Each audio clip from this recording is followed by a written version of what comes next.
सुन यो चित चोर गाना, चित चोर गाना, चित चोर गाना। Recording by RR Music. कके आहा लटकम लटका चोरी करी माखन के मटका। कके आहा लटकम लटका चोरी करी माखन के मटका।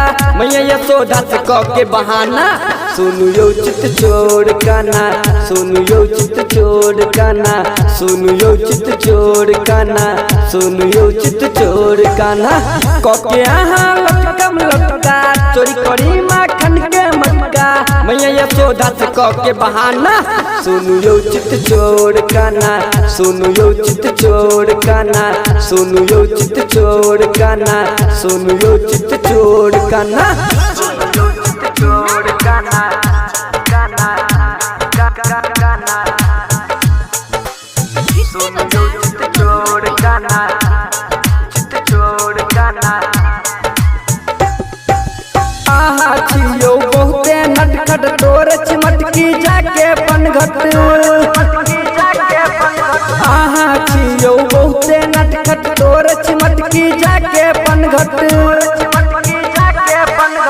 मिलके आहा कृष्ण सुदामा करी रोज कोनो करनामा। मिलके आहा कृष्ण सुदामा करी रोज कोनो करनामा। नंद बाबा के सुन बचताना सुनु यो चित चोर गाना, सुनु यो चित चोर गाना, सुनु यो चित चोर गाना, सुनु यो चित चोर गाना। सुन यो चित चोर गाना, गाना, गाना।